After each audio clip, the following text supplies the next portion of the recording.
We are broadcasting to you from the regional headquarters at the University of the West Indies. And we're very happy to have all of you join us. Our team here to discuss with you, Protect Our Children, They Have a Right to Life.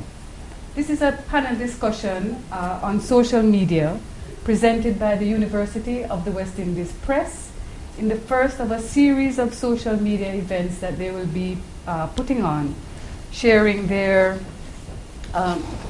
mission, which is to enhance the globalization of Caribbean scholarship and also to provide solutions for Caribbean development issues.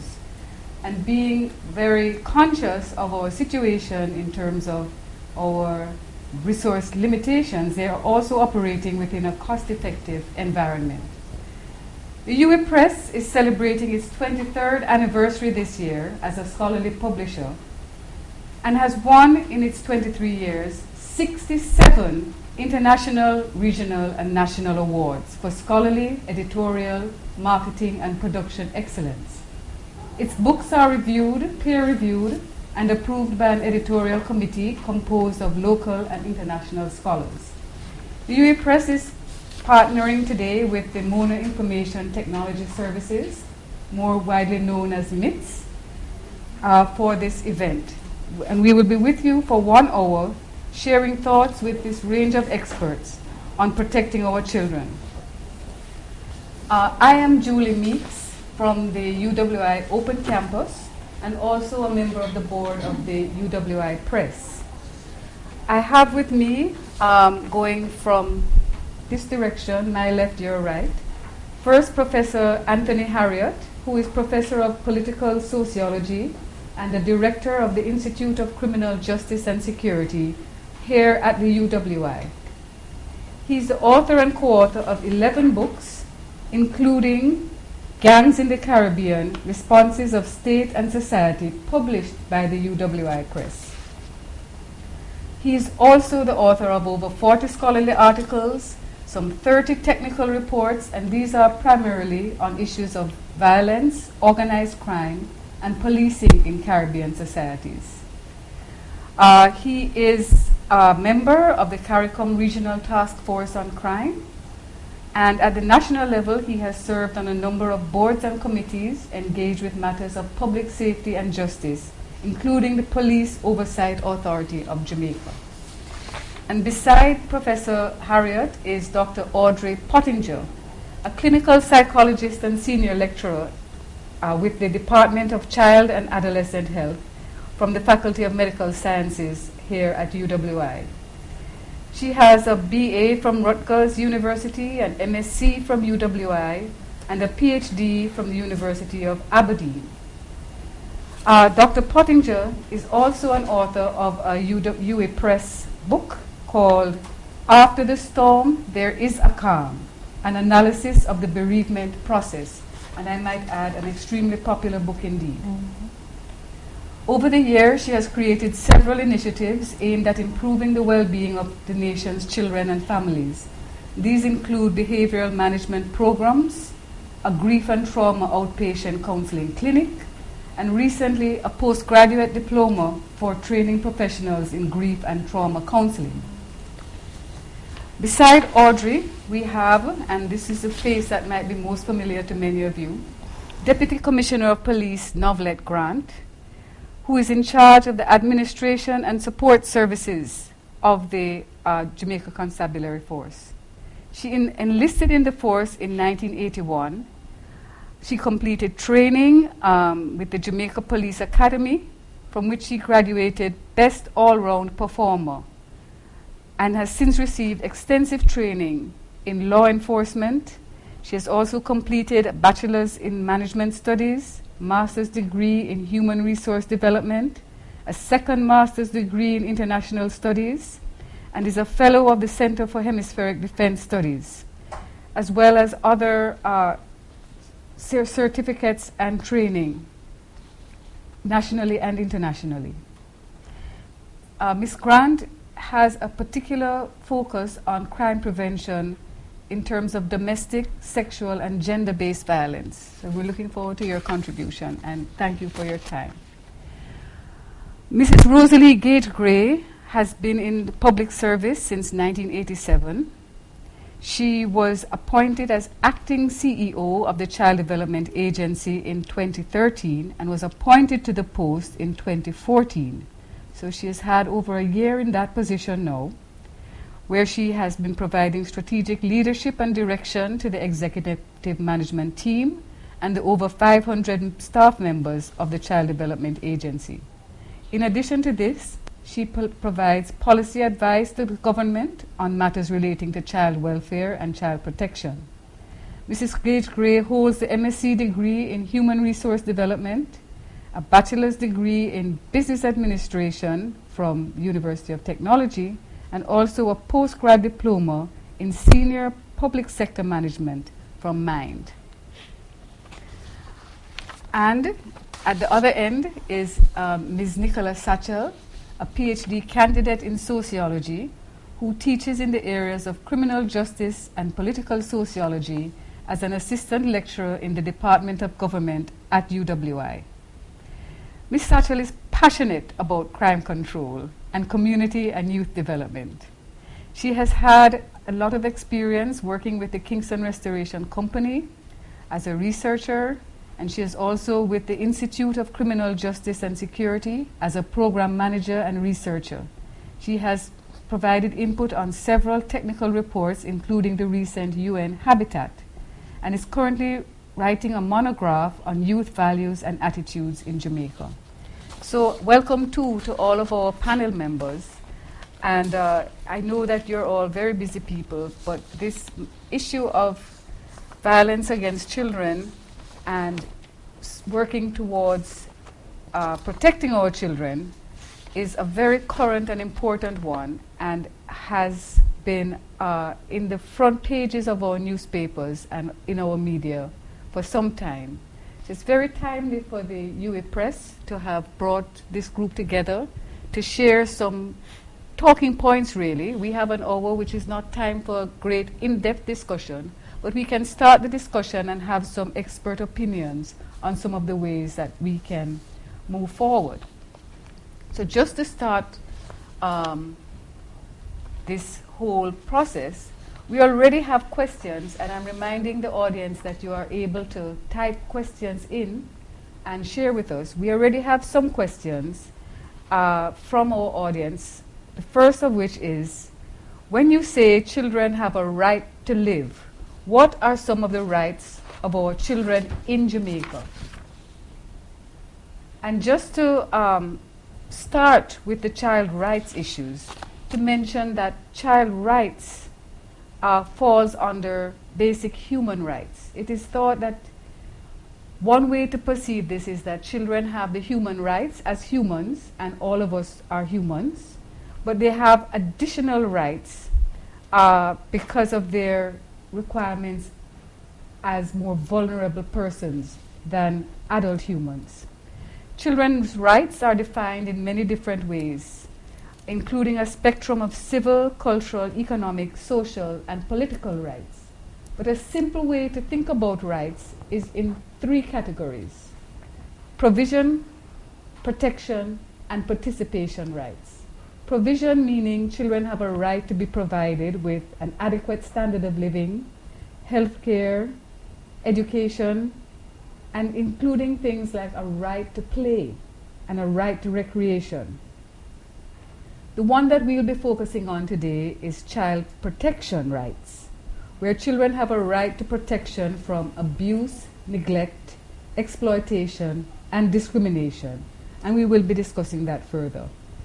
The third category of rights is participation, and this is one which requires a lot of focus because in our cultures we don't traditionally see children as having the rights to participate, for example, in community programs and in decisions about their own life. But we are focusing on protection. I have a background as the former head of the Caribbean Child Development Center, which is perhaps the foremost institute. It's also at the UWI, which trains in child rights issues. And our courses are called Child Rights and Responsibilities, because not only do children have rights, but they also have certain responsibilities. Moving on from that, though, I would like to start the discussion with our panel members talking about the rights of children and their protection rights. And I'd like to invite each of you just to say one sentence, 2 sentences, something very brief as to what message you'd like our audience to hear about child protection. And can I start with Professor Harriet? Good. Protection has to be enacted, and what that means for me is that we all have to try to be good guardians of our children. It's a difficult environment in which we live in Jamaica, and we have responsibilities to our children, and the first responsibility is to be good guardians. As a father, that has a special meaning, and I want to send a message to fathers out there. This is not an expert message. It's a father to young men who are potential fathers and the fathers that are out there. Become good guardians of your children. And that means not just helping to pay the bills, but becoming involved in the emotional life of the children. Thank you. I actually want to extend that a bit because the angle I would love to see if we could stimulate some discussion on is the right to children being happy, being emotionally well. And I believe that we have some cultural practices that will either destroy, reduce the impact of that. For example, caregiver migration destroys attachment. Attachment is one of the ways in which our children can develop that emotional sense of well-being that Professor Harriet and myself are speaking to. The high levels of interpersonal violence, when there is a violent death or a traumatic loss, it is severing an attachment, whether it is a caregiver or a parent. The parents being incarcerated, it is severing an attachment. When we even laud the single mother and put them, I saw an article, Martin Henry, I think, who raised it to national hero status. We're actually severing attachments and promoting the single parent as the ideal. And so I would love to stimulate some discussion around attachment, forming the bonds, and seeing how we can use that in terms of promoting child protection rights with our children. Thank you. Deputy Commissioner? Thank you. I think I support the theme that has been raised. Physical protection of our children, very important, but so too is their emotional well-being. There are too many of our children being exposed to moral danger, and one of the places that our children ought to be the safest, which is the home, has become one of the most dangerous of venue for our children to exist. And in terms of the bonding issues, because so many parents are working parents, our caregivers are working parents, while they provide for the physical needs of the child, they are absent in so many ways, even when they occupy the same dwelling, because the communication is not there, and the kind of attention that a child needs to have to get them to hear their issues, their concern, to be able to have that kind of support for somebody to help them to navigate all the issues that they face at school, at play, at the community level, or wherever, that many of our children really don't have that. And I find in my line of work that too many children now are parenting themselves in a way, and also are turning to social media and in its various forms to get advice from persons who, on one hand, are not experienced enough to provide that advice, or who themselves are predators. Quite a big concern. Mrs. Gage-Gray. Sure, I do support the comments made earlier. It's our 10th anniversary, and we have chosen as a theme ending this month, Protecting Children, Transforming Lives, Securing the Future. And we looked at several strategies that we would employ over the year. We developed an anthem which has the theme, A Jamaica Fit for Children. I think the children had said in their proclamation that they wanted a world fit for children, and we said we wanted a Jamaica fit for children, where they can live, where they can grow. We want children to be happy, as Dr. Cotton just said. What we are finding though, the cases of abuse that have been reported to us, neglect is the most prevalent, and it goes back to the family. We talk about the attachment, we talk about fathers not being there, we talk about mothers, grandmothers who are left with the responsibility. And we also see it as a means for the community to be involved in the rearing and nurturing of our children. So we are pushing the fact that the family is the best place for the child.